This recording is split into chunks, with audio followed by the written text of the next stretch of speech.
Bom, prosseguindo essa série sobre jornalismo, história do jornalismo, a que tenho me dedicado nos últimos vídeos, diante dos últimos acontecimentos, o ministro do Supremo Tribunal Federal, que deveria zelar pela Constituição, esse tribunal, o ministro manda censurar veículos de comunicação, censurar o site O Antagonista, censurar o site da revista Cruzoé, porque esses sites simplesmente reproduziram na semana passada, um documento que consta do processo de um dos inquéritos da Operação Lava Jato, que apura corrupção na Petrobras.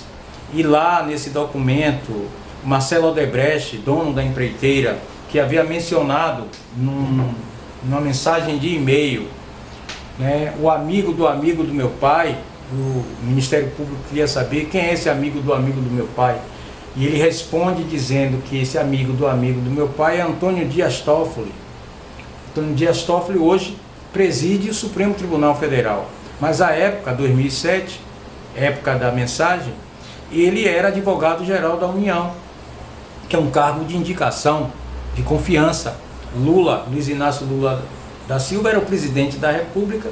Antônio Dias Toffoli era advogado do PT, sempre foi advogado do Partido dos Trabalhadores, e não tem nenhum notório saber jurídico, e nessa qualidade ele foi ao cargo de advogado-geral da União, e depois que Dilma chega ao poder, o indica para uma vaga no Supremo Tribunal Federal. Ele assumiu e hoje é ministro do Supremo Tribunal Federal, se não me engano assumiu em 2012, 2011, 2012, e está presidindo a corte e pediu providência. Ele instaurou um inquérito, um auto-inquérito, nunca se viu isso na história, o órgão responsável por julgar, ele também agora virou investigador.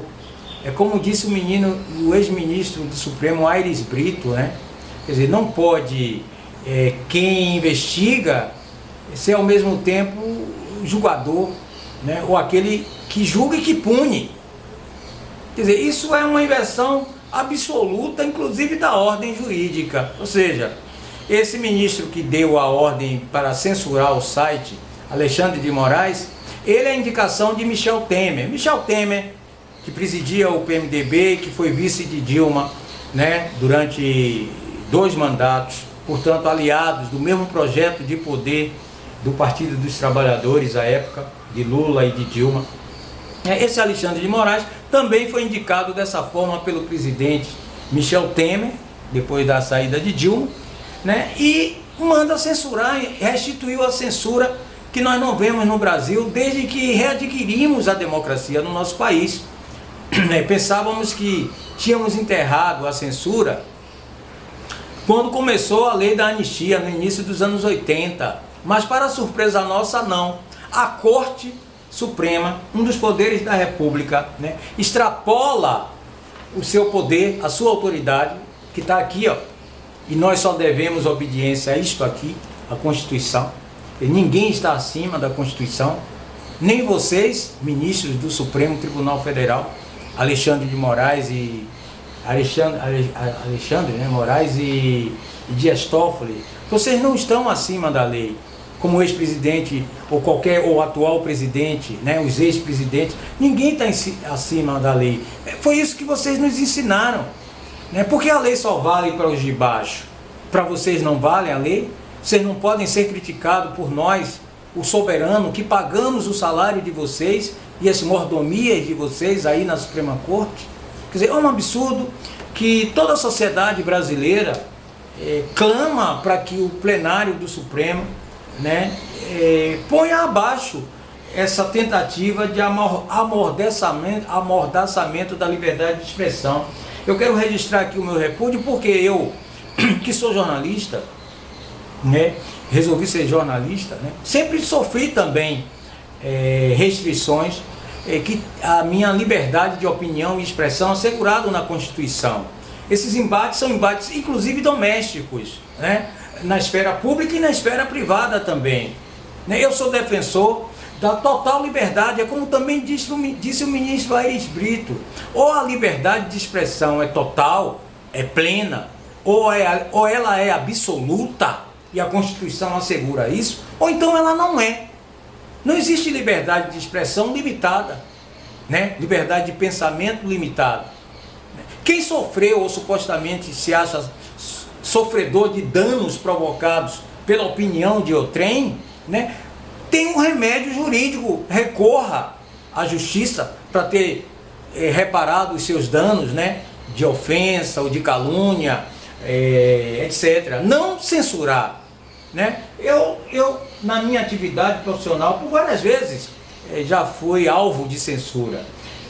Em 2012, por exemplo, quando ganhei um edital para a publicação deste romance, publicação de autores baianos na Secretaria de Cultura, dirigida pelo PT, aqui da Bahia, né? Depois de eu ter vencido esse edital, portanto, fui um dos contemplados como autor baiano de obra de ficção, né? Uma comissão lá dentro da Secult, Secretaria de Cultura, resolveu censurar o romance por conta de passagens que há dentro da obra de ficção que supostamente ofenderiam ícones da sociedade brasileira. Ou seja, comentários feitos por um personagem de ficção a ícones supostamente intocáveis, como Jorge Amado, né? Como Pierre Verger, o antropólogo Pierre Verger, etnógrafo Pierre Verger, fotógrafo Pierre Verger, e o Ali Salomão, ou Vali Salomão, poeta, parceiro de Gilberto Gil em várias canções, que são mencionados, como várias outras pessoas são mencionadas nessa obra de ficção, Diasporá. É o meu romance, é minha primeira grande obra de ficção, né? Contemplado no edital. E a Secult, dirigida por Antônio Albino Canelas Rubim, ex-professor da Facom, ex-diretor da Facom, na época que eu era chefe de departamento, né? Simplesmente disse: não vamos dar o recurso a ele, porque a obra ofende a moral e os bons costumes. Que história é essa? Claro que eu entrei com recurso, né? Claro que eu tive que travar um embate, desgastes desnecessário, né? Inclusive jurídico, né? Para que se respeitasse as regras do edital que eu tinha sido contemplado. Foi tentativa de censura, repercutiu mal para a Secretaria da Cultura. Acho que até a Folha de São Paulo deu uma matéria sobre essa tentativa de censurar a obra de ficção de um autor. E lá na Faculdade de Comunicação da Universidade Federal da Bahia, veja, Faculdade de Comunicação, onde não se tolera a divergência de opinião, onde não se tolera o dissenso, né?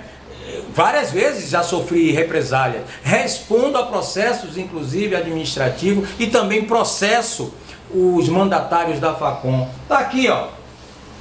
Eu, professor, em 2004, né, fui alçado a professor da disciplina responsável por produzir o jornal Laboratório da Facom, que não existia, só existia de fachada, né? Só existia de ouvir dizer, porque o professor anterior, né, que até já saiu da Facom, né, foi transferido para uma outra faculdade, se não me engano, lá de Santa Catarina, lá em Florianópolis, né?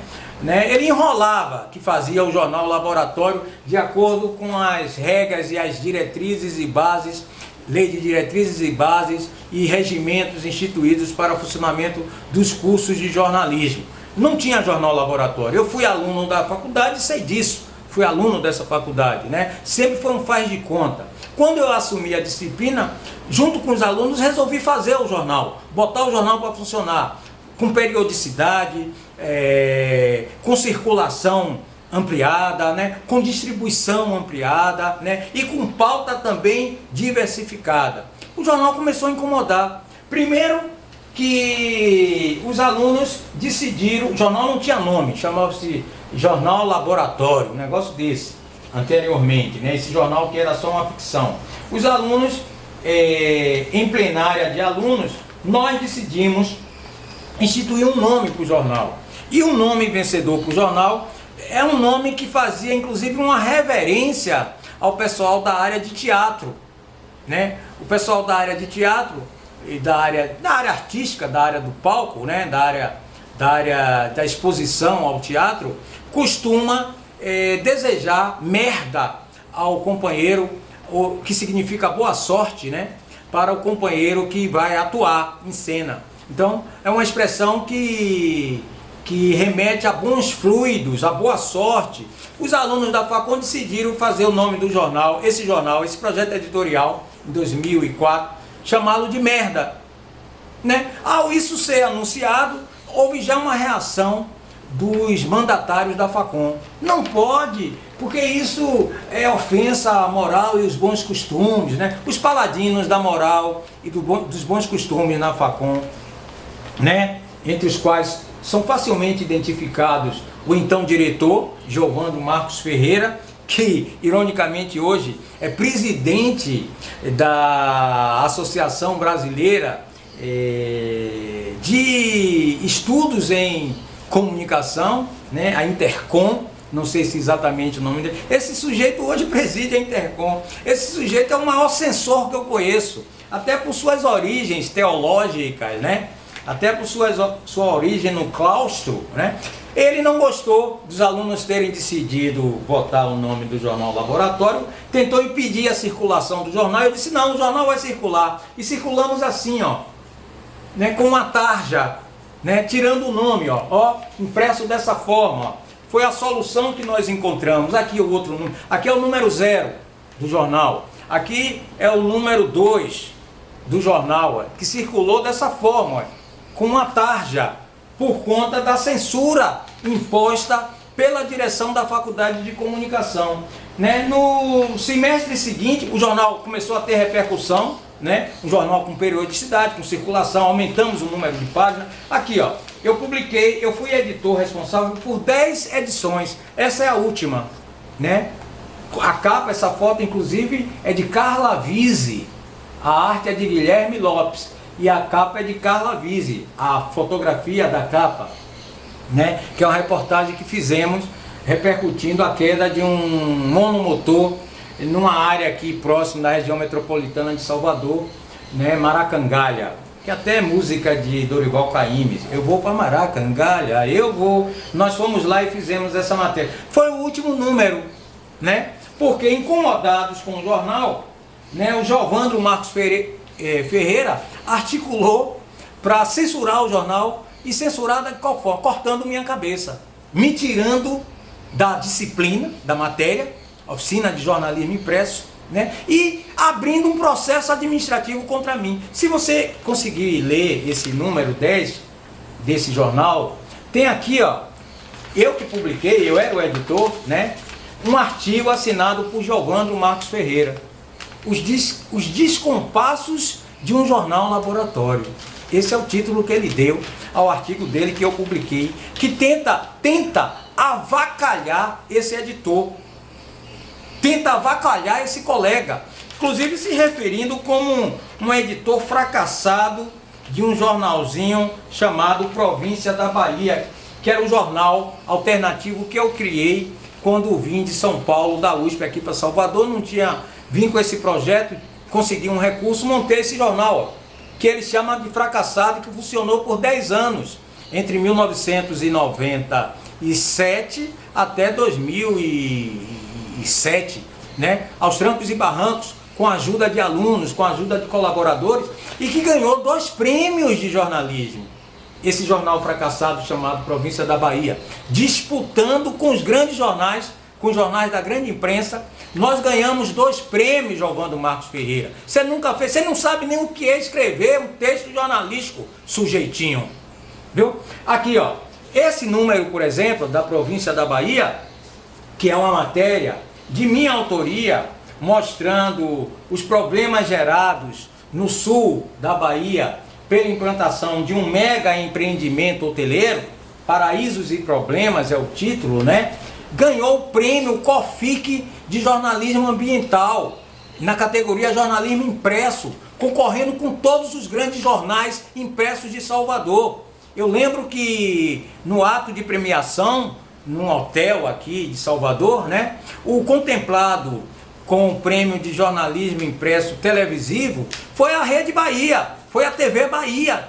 Então esse jornalzinho fracassado que Giovandro menciona aqui nesse artigo, né, que eu editei e publiquei na íntegra, né, os descompassos de um jornal laboratório, né, eles se referiram aqui, ó, dizendo que é um jornal fracassado, né? É a província da Bahia que eu publiquei. Eu organizei, junto com os alunos, esse jornal laboratório. E em junho de 2006, né, Giovando articulou uma reunião lá no departamento da faculdade, né? E por 8 votos a 6 votos e mais 5 abstenções, uma coisa assim, ele me expulsou do jornal, censurou o jornal, pediu que eu retratasse por artigo publicado no jornal e abriu um processo administrativo contra mim, esse sujeito que hoje dirige a Intercom, né? Pois bem, também lá na faculdade, numa experiência como professor substituto, eu também fui responsável pelo jornal Laboratório Nariz de Cera, na década de 90, esse número aqui é o número 1, de 1998, que acabou não circulando, circulou, se não me engano, 12 números, enquanto eu fui professor substituto, mas depois eu fui morar em Nova York, e aí parou o jornal não funcionou mais. O diretor da época era o Marcos Palácios, né? Ele se lembra bem disso, né? O jornal deixou de circular, não havia jornal laboratório. Então eu, como alvo de várias tentativas de censura, inclusive como docente, né? Eles falam intolerância, ódio, discurso de ódio, não, né? O professor tem liberdade de expressão, uma mentira, porque eu tenho me referido a uma ação criminosa, também apoiada pelos caras que mandam na Universidade Federal da Bahia e pelo pessoal que manda na Facom, uma ação criminosa de um grupo desorientado pelo centro acadêmico, né, que tentou me impingir, né, a pecha de homofóbico, a pecha de, que mais, meu Deus, sexista, a pecha de, só faltou dizer que eu era racista, só faltou dizer isso, mas uma tentativa de desqualificar a liberdade de pensamento e de expressão deste docente, né? Claro que isso gerou processos também.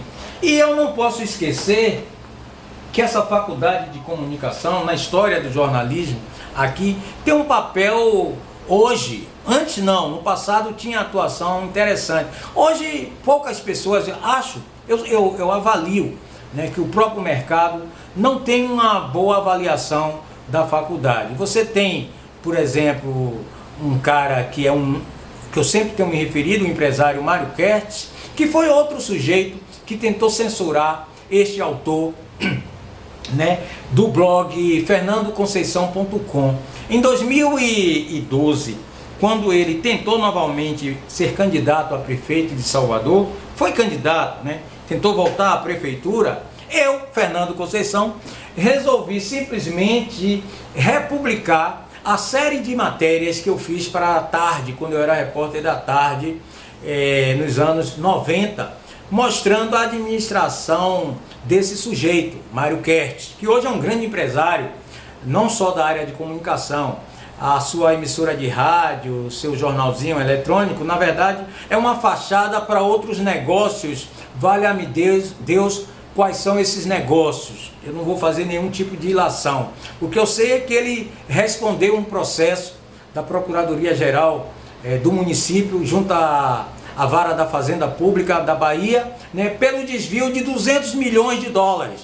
Vou repetir, 200 milhões de dólares dos cofres públicos que irrigaram a sua fortuna, né? Esse sujeito, inclusive, fraudava até energia elétrica na mansão que ele tinha lá no Caminho das Árvores, aqui em Salvador, um bairro de classe média, média alta, né? O cara nem pagava energia elétrica, fez gato, né? Isso foi publicado à época no jornal, além de outras falcatruas. Esse sujeito hoje tem como funcionários dele, ou como serviçais dele, professores da faculdade de comunicação, que não tem moral alguma para fazer análise crítica, né, do que ocorre nos meios de comunicação hoje no país, né? Provavelmente eles estão aplaudindo esses sujeitos, né, a censura imposta pelo ministro Alexandre de Moraes e Dias Toffoli, a imprensa, porque eles sempre aplaudiram isso, aplaudiram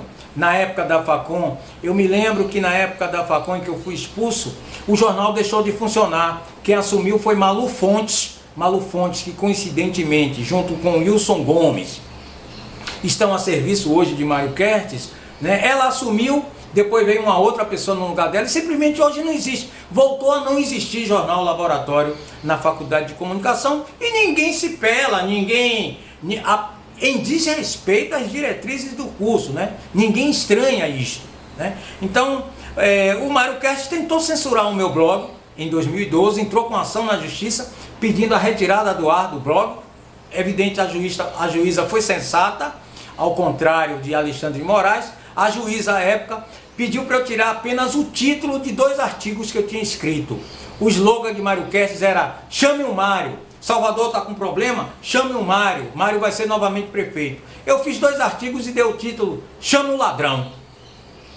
A juíza analisou e disse: não, retira só o título, chame o ladrão. E eu continuei publicando, e vocês podem rever isso acessando o meu blog no ano de 2012, 2013, por aí. Eu vou continuar falando da história do jornalismo e da minha participação nessa história. Então assine esse canal de YouTube, compartilhe esse conteúdo. Ainda esta semana eu gravarei um pouco falando sobre o trabalho do empresário Pedro Irurro, né, no mercado de comunicações aqui da Bahia e do Brasil. Um abraço.